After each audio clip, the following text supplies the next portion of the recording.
Virgilio Esaú Jaramillo Rojas sobre el rubro Trayectoria histórica de las Constituciones de México.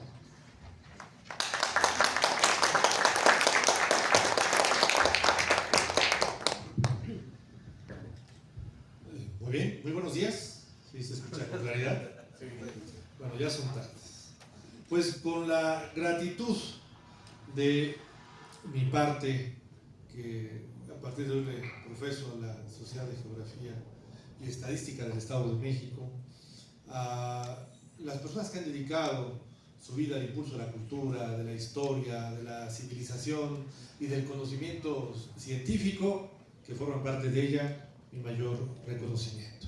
Y que con el liderazgo del doctor Germán García Salgado sigue promoviendo aquí en nuestro estado y en esta histórica sede los diferentes temas que vale la pena nunca olvidar respecto a cómo se ha construido nuestro país.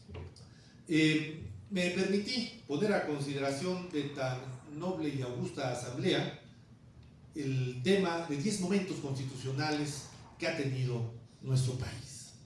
El constitucionalismo mexicano se ha construido a través de una serie de trayectos decisivos que no solamente dieron origen a textos normativos, sino que expresaron en cada época su propio equilibrio de fuerzas y de poderes. Entre los factores de poder que destacaría el célebre jurista Ferdinand Lassalle, quien describiría una constitución como la suma de las decisiones políticas fundamentales que toman los factores reales de poder. Bajo esa tesitura me permito poner a su amable consideración que existen 10 textos que han tenido vigencia como derecho positivo y que han regido constitucionalmente a nuestro país, con independencia de su nombre. Entonces, por esa razón, no incluyo en este texto a la Constitución de Apatzingán o a los sentimientos de la nación, que a pesar de tener una belleza literaria y una conformación heroica de excepcional valor histórico, no fueron un derecho positivo, no fueron un derecho vigente. Con la independencia, en consabidos sucesos que hemos repasado en diferentes momentos de nuestra trayectoria académica y que han sido algunos ya recordados aquí, tras la independencia éramos un país muy difícil de gobernar. Un país con un centralismo que tenía por lo menos los 300 años del México novohispano y quizá más hacia México prenovohispano. Éramos un país sin vías férreas, sin vías de comunicación, donde naturalmente no existía ni la radio, ni la televisión, ni el internet, ni las calles.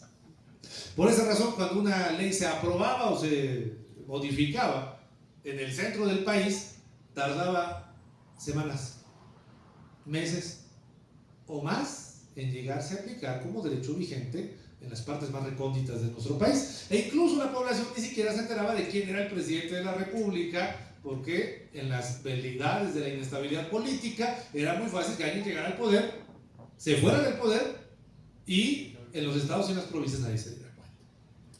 Con esto nos vimos en la necesidad de seguir adoptando y mantener las reglas de la Constitución de Cádiz, que en los primeros meses permitirían, posteriores a la independencia, convocar bajo el liderazgo de Agustín de Iturbide en el movimiento monárquico que logró la independencia del país. Recordemos, el acta de independencia es el acta de independencia del Imperio Mexicano. Y junto con esto convocar a lo que llamó la Junta Nacional Instituyente. Entonces, los meses de trayecto después de la independencia de la Constitución de Cádiz, y tenemos el primero, con la Junta Nacional Instituyente del emperador Iturbide, se logró dar a la luz el reglamento provisional político del Imperio Mexicano. Y era provisional porque el emperador pensó que con la llegada de la estabilidad política podría convocar a un Congreso Constituyente para hacer una constitución, momento que sabemos nunca llegó. Con la caída del Imperio de Iturbide, llegaríamos a una nueva forma de organización política que sería la República Federal.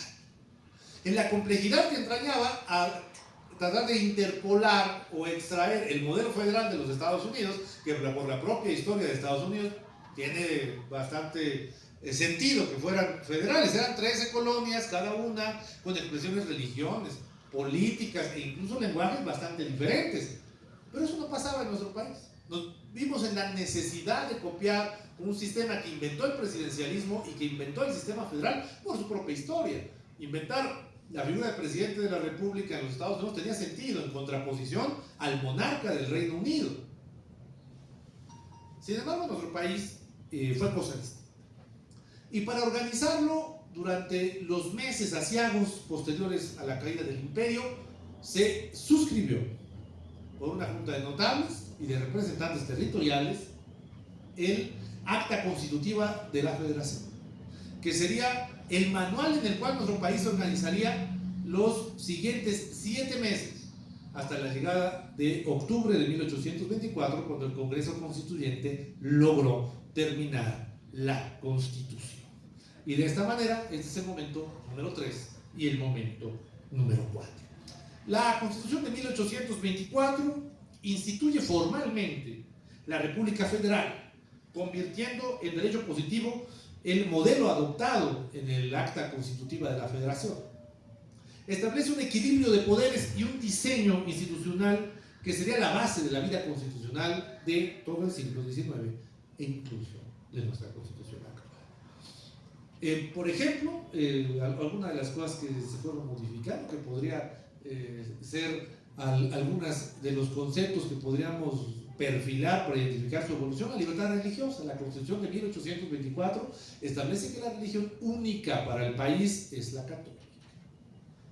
Sin embargo, los amplios momentos de inestabilidad política no permitirían la aplicación total de la Constitución de 1824. Y con esto, los grupos conservadores que habían estado todavía manteniendo presencia militar en diversas partes del país, lograron el establecimiento de las 7 leyes constitucionales, las cuales propusieron que se reemplazara el federalismo por un modelo centralista y transformando a los estados en departamentos. Y esto fue una ruptura total de uno de los conceptos básicos de la Constitución de 1824. Insisto, un país casi imposible de gobernar no podría mantener un modelo sólido durante mucho tiempo, así que fue necesario modificarlo en un sexto momento con las bases orgánicas de la República Mexicana del 12 de junio de 1843, en las cuales se sustituye formalmente las 7 leyes y con esto se reafirma un poder ejecutivo más fuerte, que sería pieza clave en la reorganización de la República. Se reestructura el Congreso en un esquema bicameral y se transforman los territorios en departamentos dependientes de un gobierno central. Y con esto se intentó darle mayor solidez a un centralismo que naturalmente no pudo pervivir. La crisis nacional provocada por la intervención norteamericana, el desgaste del régimen centralista, provocó que en 1846 se volviera el país a replantear la forma en la que quería gobernarse y con eso se tuviera el Acta de Reformas de 1847, donde regresamos a la República Federal y al restablecimiento de la Constitución de 1824. No sin muchas vicisitudes, llegaríamos al momento de replantear, gracias a la amplia influencia liberal en el país, cómo deberíamos de gobernar. Y el Congreso Constituyente, convocado para 1856, terminaría la nueva Constitución el 5 de febrero de 1857. Esta Constitución, con profundo sentido liberal, crearía un cambio para el país para tener un Congreso unicameral y para, en nuestro ejemplo, otorgar mayor libertad religiosa. El texto constitucional del 57 decía en este rubro más o menos lo siguiente: la religión de nuestro país es la católica, pero ya no se perseguirá a los que profesen otras religiones. Ya no se perseguirá, o sea, como parte de las actitudes del Estado frente a su comunidad, el Estado ya no perseguirá a los que profesen una fe distinta a la católica. Reorganiza el federalismo afirmando que los estados cuentan con soberanía. Y con esto, la Constitución de 1857 abrió una profunda disputa al modelo que debería de tener nuestro país. Pues todavía, y después de la Guerra de Reforma, quedaban ciertos sectores interesados en que la nación mexicana tuviera otra forma de gobierno.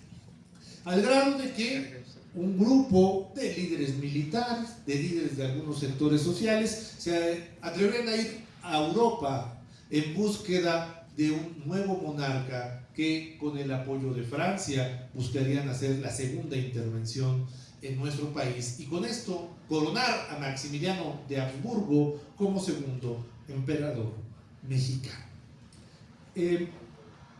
La influencia liberal de Maximiliano hizo que muchos de los que fueron por él a Europa ya no estuvieran tan contentos, y por esa razón, a pesar de que el imperio duró casi 2 años, eventualmente los ejércitos contraimperialistas, los ejércitos del presidente Juárez, eventualmente vencieron.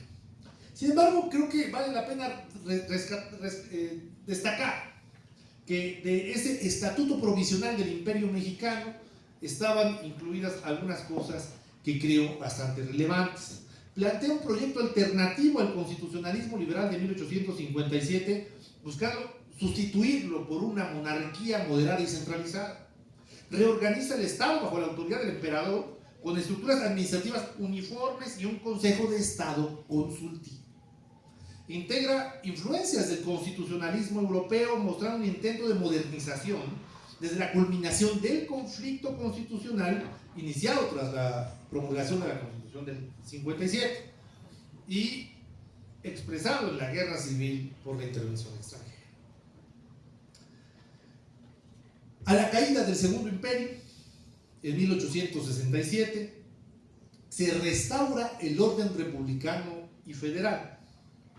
Y con ello es necesario modificar la Constitución del 57 y readaptarla otra vez a la realidad. Entonces regresa el anterior modelo de Congreso bicameral. Además de que muchos presidentes de este periodo consideraron que era muy difícil gobernar con una sola cámara, toda vez que el ideal que en el 57 se plasmó de fortalecer el Congreso resultó una dificultad a la hora de gobernar para diferentes presidentes. Bueno, pues después del Porfiriato, con el triunfo de la Revolución Mexicana, fue necesario otra vez reorganizar al país, que para ese momento no tenía más vías que las vías férreas que había construido el antaño dictador. Y surgieron de diversas partes de la República, principalmente, o la más representativa seguramente fue en el norte, en el estado de Coahuila, cuyo gobernador decidió emprender una campaña para el restablecimiento de la vigencia, no porque no estuviera vigente, sino porque se consideraba inaplicada por la propia inestabilidad del país. Y es así como Venustiano Carranza Garza, gobernador de Coahuila, emprende su campaña al frente del ejército constitucionalista. Y al triunfo de su movimiento tocaría renovar la Constitución de 1857, donde, convocado un Congreso Constituyente en la ciudad de Querétaro, dan a la luz la que sería la primera constitución social del mundo, que es la Constitución de 1917. Y aquí, por ejemplo, aquí sí, ya habría absoluta libertad religiosa. Este ha sido un repaso, intentando ser bastante rápido, 200 años de historia sintetizados en 8 minutos. Entonces, pero simplemente para dejar la curiosidad en torno que en esta propuesta de análisis histórico pretendo hacer ver que las constituciones tienen que ver con la forma en la que nos organizamos, los actores reales de poder, no todos liberales, por supuesto. Y con esto, pues tratar de hacer una reflexión, que un ejercicio de perspectiva nos sirva para pensar si necesitamos o no necesitamos una nueva constitución. El documento que aprobó el constituyente el 5 de febrero, en conmemoración a la constitución anterior, de 1917 en Querétaro, tenía alrededor de 24,000 palabras. La constitución de nuestro país, después de más de 700 reformas, tiene alrededor de 75,000 palabras. Ya no tan lejos de la Biblia. ¿Vale la pena tener una constitución nueva? ¿Puede el Congreso, en la conformación política de este momento, cambiar por otra constitución y tener una constitución de 2025? ¿Necesitamos elegir un Congreso constituyente para tener una nueva constitución? No hay reglas para eso, porque las constituciones no tienen una cláusula que hable del término de su vigencia. Por el contrario, en el mantenimiento de la vigencia, la constitución actual dice que en el caso de que dejara de tener vigencia por una revuelta, volverá a la vigencia cuando la revuelta cese. Pero bueno, ahí nos damos cuenta que existe un último legitimador de la norma jurídica: el pueblo. Si la gente acepta la norma, entonces es aceptable para el sistema. Si no hay amplios levantamientos de copiosos sectores de organización, de asociaciones, del ejército, de los gobiernos locales, de los municipios, de los intelectuales, de los periodistas, de los estudiantes, de los académicos, bueno, entonces la ley se da por aceptada. Y de esa manera se le dan todas las facultades. Cuando una sociedad no está enterada lo suficiente de cómo se está confeccionando su ley, pues se le da por añadidura a los dirigentes de las cámaras legislativas la posibilidad de modificarlo como quieran. Y por eso creo que la reflexión para esta mañana debe de ser hacia dónde queremos llevar al Estado y a la nación mexicana. Hasta dónde estamos nosotros enterados de las discusiones legislativas y cuándo está participando la academia, los sectores, en la discusión verdadera de los nuevos diseños institucionales. Está planteada actualmente la reforma electoral, está ejecutándose la reforma judicial, no sin vicisitudes, pero también todos los cambios requieren de un espectro, de un margen o de un límite de tiempo que permita ver si funcionará o no funcionará. En un país en el que destacadamente hay muy pocas políticas públicas entendidas como una sucesión de acciones concretas encaminadas a un fin, no acciones aisladas. Acciones aisladas los gobiernos de todos los colores pues tienen, pero planes como el plan a 11 años de Jaime Torres Bodet, que brindó de infraestructura educativa a la mayor parte del país, pues ya no hay. Pues vale la pena reflexionar en torno a cuánto nos estamos involucrando. Por mi parte, como profesor de la Universidad Nacional Autónoma de México, como mexiquense, como empleado del Poder Judicial, he refrendado mi mayor intención de participar en estas discusiones. Por eso, pertenecer a partir de hoy a la Sociedad de Geografía y Estadística del Estado de México, para mí resulta un honor que me hace profesar. Muchas gratitud. Muchas gracias. ¡Bravo! ¡Bravo!